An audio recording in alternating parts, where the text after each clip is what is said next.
Imagina un momento. El sol comienza a elevarse sobre las arenas interminables de Egipto. Los rayos dorados se reflejan en el imponente río Nilo, cuyas aguas han dado vida a esta tierra durante milenios. Pero entre las sombras de las pirámides y los templos hay un pueblo que no conoce descanso ni libertad. Un pueblo que trabaja bajo el peso de cadenas invisibles y visibles. Los hijos de Israel. El comienzo de la opresión. Han pasado siglos desde que José, hijo de Jacob, salvó a Egipto del hambre y fue segundo después del faraón. Aquellos días de honor y respeto hacia los hebreos han quedado en la memoria lejana. Ahora una nueva dinastía reina en Egipto. Un faraón que no conoció a José y que ve en los israelitas una amenaza creciente. Sus palabras resuenan en los pasillos del palacio. He aquí, el pueblo de los hijos de Israel es más numeroso y más fuerte que nosotros. Procedamos astutamente con él, para que no se multiplique, y en caso de guerra, se una con nuestros enemigos y nos combata, y se vaya de esta tierra. Éxodo 1:10. La decisión fue cruel. Los hebreos fueron sometidos a trabajos forzados. Día tras día, bajo un sol abrasador cargaban ladrillos, levantaban ciudades de almacenamiento como Pitón y Ramsés para el faraón. Sus manos se llenaban de llagas, sus espaldas se encorvaban, pero aún así, el pueblo seguía creciendo, y cuanto más los oprimían, más se multiplicaban. Esto encendió aún más la ira del faraón. Fue entonces cuando la opresión tomó un giro más oscuro. Se ordenó a las parteras hebreas que mataran a todo varón recién nacido. Pero Cifra y Fúa, temerosas de Dios, desobedecieron la orden, y así, el plan del faraón comenzó a fallar. El nacimiento de Moisés. En este clima de terror nació un niño destinado a cambiar la historia. Sus padres, de la tribu de Leví, lo ocultaron durante 3 meses. Pero cuando ya no pudieron esconderlo más, su madre, con manos temblorosas pero llenas de fe, hizo una pequeña cesta de juncos, la recubrió con brea y pez, y colocó allí a su hijo. La cesta fue dejada suavemente entre las cañas a la orilla del Nilo, mientras la hermana del bebé observaba desde lejos. En un giro providencial, la hija del faraón bajó al río a bañarse y vio la cesta. Al abrirla, encontró al pequeño llorando, y tuvo compasión.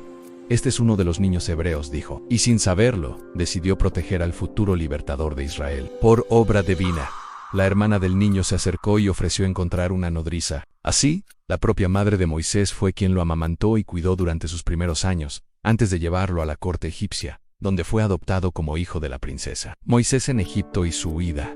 Moisés creció rodeado de lujo y sabiduría. Fue instruido en toda la ciencia de los egipcios, pero en su corazón nunca olvidó quién era realmente. Un día, al ver a un egipcio golpeando a un hebreo, la indignación lo dominó. Miró a un lado y a otro, y al no ver a nadie, mató al egipcio y lo escondió en la arena. Su acción, sin embargo, no pasó desapercibida. Pronto, el faraón supo lo ocurrido y quiso matarlo. Moisés huyó hacia la tierra de Madián, cruzando desiertos y soledades. En Madián, el llamado de Dios. Allí, junto a un pozo, Moisés defendió a unas jóvenes pastoras de unos hombres que las acosaban. Entre ellas estaba Séfora Haya de Yetro, sacerdote de Madián. Moisés fue recibido en su hogar, y con el tiempo, se casó con Séfora y tuvo un hijo llamado Gersón. Pasaron años. Moisés pensó que su vida de aventuras y peligro había quedado atrás, hasta que un día, mientras pastoreaba ovejas en el monte Joreb, vio algo extraordinario en una zarza que ardía, pero no se consumía. Se acercó, y desde el fuego una voz lo llamó por su nombre. Moisés, Moisés, heme aquí, respondió. No te acerques, quita el calzado de tus pies, porque el lugar en que tú estás, tierra santa es. Dios le reveló que había visto la aflicción de su pueblo en Egipto, y había escuchado su clamor, y lo enviaba a él, Moisés, para liberar a Israel. El hombre que una vez huyó, ahora recibía el mandato más grande de su vida. Moisés dudó, se sintió incapaz. Preguntó quién era él para ir al faraón, y Dios le respondió: yo estaré contigo. Le reveló su nombre. Yo soy el que soy. Le dio señales: la vara que se convertía en serpiente, la mano que se volvía leprosa y sanaba. Y pese a sus miedos, Moisés partió hacia Egipto, llevando en su corazón la certeza de que no iba solo. El camino de Moisés de regreso a Egipto no fue fácil. Mientras se acercaba a la tierra de sus antepasados, el peso de la misión que Dios le había encomendado parecía más pesado que cualquier carga que hubiera llevado en Madián. A su lado, su hermano Aarón, designado por Dios como portavoz, era un recordatorio de que el Señor nunca envía a sus siervos solos. Primer encuentro con el faraón. Al llegar, Moisés y Aarón fueron directamente a la corte. El palacio, con sus columnas de piedra y paredes adornadas con jeroglíficos que narraban victorias y glorias de Egipto, parecía impenetrable. El faraón sentado en su trono de oro, escuchó las palabras que ningún monarca quiere oír. Así ha dicho Jehová, el Dios de Israel: deja ir a mi pueblo, para que me celebre fiesta en el desierto. El faraón frunció el ceño. Su voz, fría y orgullosa, resonó por la sala. ¿Quién es Jehová para que yo oiga su voz y deje ir a Israel? Yo no conozco a Jehová, ni tampoco dejaré ir a Israel. No solo rechazó la petición, sino que aumentó la opresión sobre los hebreos, ordenando que debían seguir fabricando ladrillos, pero ahora sin recibir paga. El clamor del pueblo contra Moisés y Aarón fue fuerte. El peso de la misión parecía aplastarlos, el inicio de las plagas. Pero Dios, fiel a su palabra, comenzó a manifestar su poder. La primera señal fue transformar el Nilo en sangre. Las aguas que habían sido vida para Egipto se tornaron pútridas y rojas como la sangre. Los peces murieron, el hedor llenó el aire, y la desesperación se apoderó de los egipcios. Pero el faraón, endurecido, no cedió. Le siguieron ranas que invadieron cada rincón, insectos que picaban sin descanso, enjambres de moscas que oscurecían el cielo. El ganado de los egipcios murió, pero el de los israelitas permaneció sano. Llagas dolorosas cubrieron la piel de hombres y animales. El granizo, mezclado con fuego, arrasó los campos y destrozó los cultivos. Las langostas devoraron lo poco que quedaba verde. Cada plaga era un golpe directo contra los dioses de Egipto en el Nilo. Las ranas, el sol, la tierra, todos símbolos de sus creencias, todos humillados por el poder del Dios de Israel. La oscuridad y la última advertencia. La penúltima plaga fue la oscuridad. Durante 3 días, una densa negrura cubrió Egipto. No era simplemente ausencia de luz, sino una oscuridad que se podía sentir. En las casas de los israelitas, sin embargo, había luz. Aún así, el corazón del faraón se mantuvo cerrado. Entonces vino la última advertencia, la muerte de los primogénitos. Dios ordenó a su pueblo que sacrificara un cordero sin defecto y untara su sangre en los dinteles y postes de las puertas. Aquella noche, el ángel de la muerte pasaría por Egipto, y donde viera la sangre, pasaría de largo. Esa noche nació la Pascua como memoria eterna de la liberación. La noche de la liberación. La medianoche llegó, y con ella, un lamento indescriptible llenó toda la tierra de Egipto. Desde el palacio hasta la choza más humilde, no hubo casa sin muerto. El faraón quebrantado llamó a Moisés y a Aarón y les dijo: levantaos, salid en medio de mi pueblo, vosotros y los hijos de Israel, servid a Jehová como habéis dicho, y bendecidme también a mí. Los hebreos partieron apresuradamente, con el pan sin leudar y las riquezas que los egipcios les entregaban, rogando que se marcharan. El sueño de libertad se estaba cumpliendo, el cruce del Mar Rojo, pero la historia no terminó ahí. El faraón, arrepentido de haberlos dejado ir, reunió su ejército en carros, caballos y soldados, y se lanzó en persecución. El pueblo de Israel, al ver al ejército detrás y el mar delante, entró en pánico. Moisés levantó su voz: no, estad firmes, y ved la salvación que Jehová hará hoy con vosotros. Y extendió su vara sobre el mar. El viento del este sopló toda la noche, y las aguas se dividieron, formando un muro a cada lado, dejando un camino seco en medio. Israel cruzó, y cuando los egipcios intentaron seguirlos, las aguas volvieron a su lugar, sepultando al ejército del faraón. En la orilla, Moisés y el pueblo cantaron un cántico de victoria. Jehová es mi fortaleza y mi cántico, y ha sido mi salvación. La victoria sobre el ejército del faraón fue un momento que Israel jamás olvidaría. Las aguas que momentos antes habían sido una amenaza mortal, ahora se cerraban tras ellos como un muro impenetrable, cortando cualquier posibilidad de regreso. El pueblo estaba libre, pero la libertad trae consigo un nuevo desafío: a aprender a caminar en ella. Cántico de victoria y gratitud. En la orilla del mar, bajo un cielo despejado y el sonido aún rugiente de las olas, Moisés comenzó a entonar un cántico que resonaría por generaciones. Cantaré yo a Jehová, porque se ha magnificado grandemente. Ha echado en el mar al caballo y al jinete. Jehová es mi fortaleza y mi cántico, y ha sido mi salvación. Éxodo 15:1-2. La voz de Moisés fue seguida por miles. Los hombres cantaban con fuerza, las mujeres golpeaban panderos y danzaban. Entre ellas estaba Miriam, la profetisa y hermana de Moisés, quien lideraba a las mujeres con alegría y proclamaba: cantad de Jehová, porque en extremo se ha engrandecido. Ese momento fue un recordatorio de que la adoración no es un simple acto musical, es una respuesta del corazón a la grandeza de Dios. Ellos habían visto su poder y no podían quedarse en silencio. Primeras pruebas en el desierto. La euforia no duró mucho. Apenas 3 días de camino por el desierto de Sher fueron suficientes para que el pueblo comenzara a experimentar la sed. Encontraron agua en un lugar llamado Mara, pero era amarga e imposible de beber. El pueblo murmuró contra Moisés: ¿qué hemos de beber? Moisés clamó a Jehová, y el Señor le mostró un árbol. Cuando lo echó en las aguas, éstas se volvieron dulces. Fue en ese momento que Dios les dio una enseñanza profunda. Si oyeres atentamente la voz de Jehová tu Dios, e hicieres lo recto delante de sus ojos, ninguna de las enfermedades pondré sobre ti, porque yo soy Jehová tu sanador. Éxodo 15 y 26. Era como si Dios dijera, la libertad no significa ausencia de pruebas, sino aprender a depender de mí. El maná, el pan del cielo. El viaje continuó, y pronto el hambre se hizo sentir. El pueblo nostálgico de Egipto comenzó a quejarse.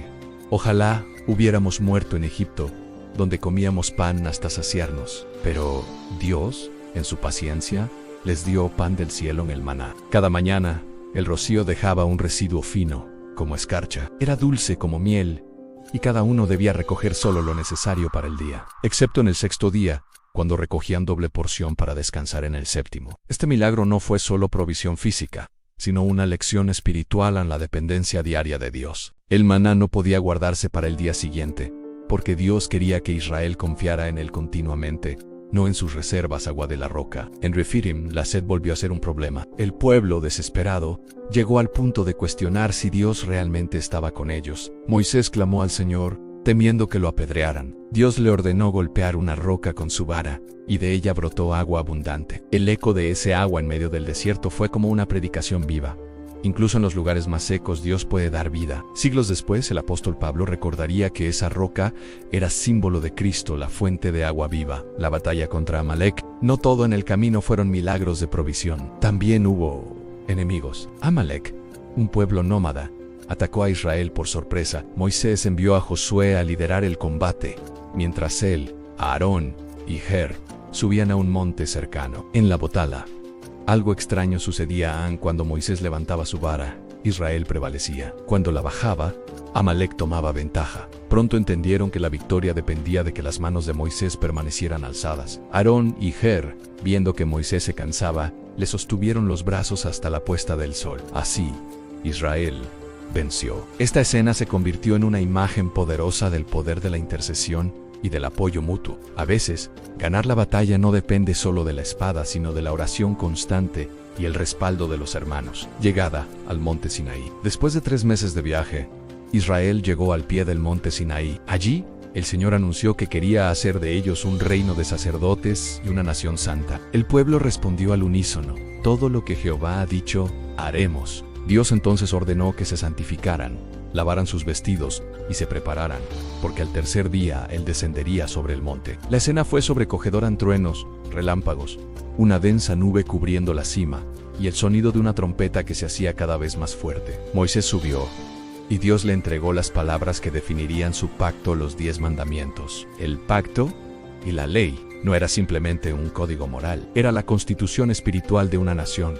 No tendrás dioses ajenos delante de mí. No tomarás el nombre de Jehová tu Dios en vano. Honra a tu padre y a tu madre. No matarás, no cometerás adulterio, no robarás, no darás falso testimonio, no codiciarás. Cada mandamiento revelaba el carácter de Dios y cómo su pueblo debía vivir en relación con Él y con los demás. El pueblo, aterrorizado por la manifestación divina, pidió que Moisés fuera su mediador. Así comenzó un período en el que Moisés subiría al monte para recibir instrucciones detalladas, desde cómo construir el tabernáculo hasta cómo ofrecer los sacrificios.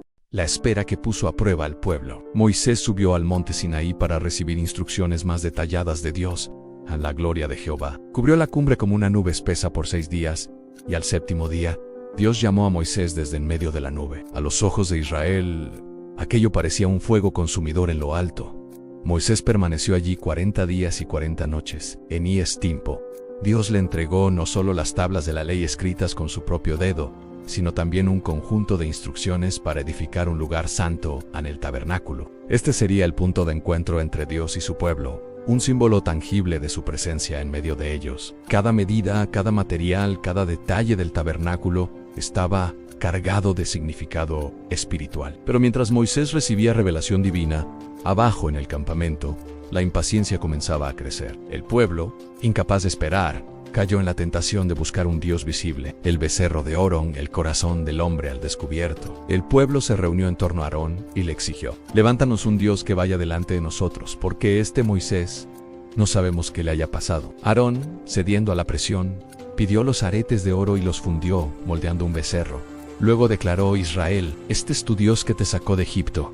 Se construyó un altar y se proclamó fiesta. El pueblo ofreció sacrificios, comió, bebió y se entregó a la diversión. Era una traición abierta al Dios que los había liberado. Mientras tanto, en la cima del monte, Dios le dijo a Moisés: «Anda, desciende, porque tu pueblo se ha corrompido». La ira de Dios fue tan grande que le propuso a Moisés destruirlos y formar una nueva nación a partir de él. Pero Moisés intercedió, apelando a la fidelidad y la gloria de Dios ante las naciones. Rogó por misericordia, y Dios desistió de destruirlos por completo a la confrontación. Cuando Moisés bajó y vio el becerro y la danza, su indignación fue tal que arrojó las tablas de piedra, quebrándolas al pie del monte. Quemó el becerro, lo molió hasta convertirlo en polvo y lo echó en el agua, obligando al pueblo a beberlo. Con voz firme, confrontó a Aarón, quien intentó justificarse.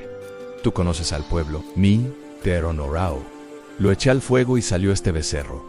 Pero el pecado no quedó sin consecuencia. Los levitas se pusieron del lado de Moisés y ejecutaron juicio contra los responsables principales. 3000 murieron aquel día. Intercesión y renovación del pacto. Después de este juicio, Moisés volvió a subir al monte para interceder nuevamente. «Te ruego que perdones su pecado, y si no, bórrame a mí de tu libro». Dios prometió enviar su ángel para guiarlos, pero dijo que él mismo no iría en medio de ellos por causa de su terquedad, para no consumirlos en el camino. Esto fue un golpe al corazón del pueblo. Moisés, entendiendo que la presencia de Dios era lo que daba identidad y propósito a Israel, clamó: «Si tu presencia no ha de ir con nosotros, no nos saques de aquí». Dios, conmovido por la intercesión de Moisés, accedió: «Mi presencia irá contigo y te daré descanso». Luego, Moisés pidió algo más: «Te ruego que me muestres tu gloria». Dios le respondió que su gloria es tan intensa que ningún hombre puede verla y vivir, pero le permitió ver su bondad pasar delante de él mientras proclamaba su nombre. Moisés recibió un nuevo juego de tablas y Dios renovó el pacto, recordando sus mandamientos y advirtiendo contra la idolatría. La construcción del tabernáculo. Con el pacto renovado, el pueblo se volcó con entusiasmo a la construcción del tabernáculo. Todos, hombres y mujeres, trajeron ofrendas voluntarias: oro, plata, telas finas, pieles, maderas y piedras preciosas. Dios capacitó a artesanos como Bezaliel y Aholiab con sabiduría y habilidad para realizar la obra con excelencia. Durante meses trabajaron, siguiendo cada especificación divina. El tabernáculo sería una carpa, pero no una cualquiera. Sus paredes eran de madera de acacia recubierta de oro, sus cortinas de lino fino con querubines bordados, y todos sus utensilios eran santos, apartados para el servicio a Dios. El punto central del tabernáculo era el lugar santísimo, donde estaría el arca del pacto, cubierta por el propiciatorio con 2 querubines de oro. Allí, una vez al año, el sumo sacerdote entraría para ofrecer expiación por los pecados del pueblo. La gloria de Jehová llena el tabernáculo. Finalmente, todo quedó listo. Moisés inspeccionó la obra y vio que habían hecho todo conforme al mandato de Jehová. Entonces, una nube cubrió el tabernáculo, y la gloria de Jehová lo llenó. La presencia de Dios era tan intensa que ni siquiera Moisés podía entrar. De allí en adelante, cada vez que la nube se levantaba, el pueblo sabía que era tiempo de partir. Si la nube permanecía, ellos acampaban. Dios mismo guiaba a su pueblo, de día con una columna de nube y de noche con una columna de fuego. Esta etapa do sólido revela 2 verdades fundamentais. Uno, el corazón humano, incluso después de ver milagros, puede desviarse rápidamente si se aparta de la obediencia. 2, la misericordia y la presencia de Dios son más grandes que nuestras caídas. El becerro de oro mostró la fragilidad de Israel, pero la intercesión de Moisés y la renovación del pacto mostraron el corazón de Dios, lento para la ira y grande en misericordia. El tabernáculo, lleno de su gloria, fue un recordatorio diario de que el Creador del universo había decidido habitar en medio de ellos. El inicio del viaje hacia la tierra prometida. Con el tabernáculo erigido y la presencia de Dios guiando en la columna de nube y fuego, Israel comenzó la marcha hacia la tierra prometida. Este momento representaba la culminación del llamado divino que Dios le había hecho a Abraham y a sus descendientes. Por primera vez, la presencia de Dios se manifestaba visiblemente en medio del pueblo, mostrando que no estaban solos en su camino. Pero la ruta sería dura, y el desierto se convertiría en el escenario de pruebas espirituales y físicas. La falta de agua, alimento y la incertidumbre desataron murmullos y quejas, las quejas y la prueba de la fe. Pronto, los israelitas comenzaron a lamentarse por las condiciones del viaje. ¿Por qué nos sacaste de Egipto para morir en el desierto? Decían, sus palabras reflejaban miedo, incredulidad y descontento. A pesar de las señales y milagros que Dios había mostrado, El pueblo dudaba. Recordaban la abundancia de Egipto y olvidaban la esclavitud que habían dejado atrás. Esta actitud provocó la ira de Dios, pero también su paciencia. Dios mandó serpientes venenosas como castigo,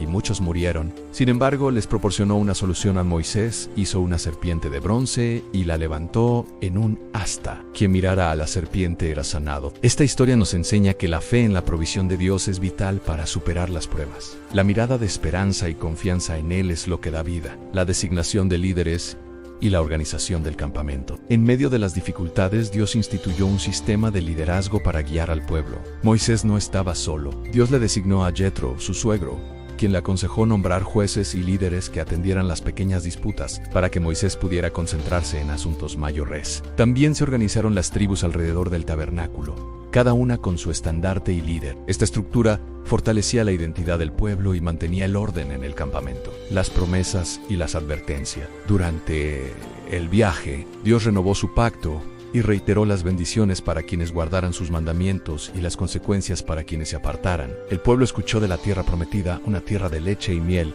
abundancia y paz, el destino final de su largo peregrinaje. Pero también comprendieron que la conquista requeriría obediencia, valor y fe inquebrantable. La importancia de la fidelidad en medio de la prueba. El desierto se convirtió en un símbolo de la vida misma, momentos de prueba donde la fe es puesta a prueba, la paciencia es cultivada y el carácter se forma. Las dificultades no desaparecieron, pero la presencia constante de Dios en el tabernáculo y su guía visible les recordaban que no estaban solos. La historia de Israel en el desierto es un llamado para nosotros hoy en nuestras pruebas y lucha. Dios sigue presente, guiándonos, corrigiéndonos y preparando un futuro lleno de esperanza.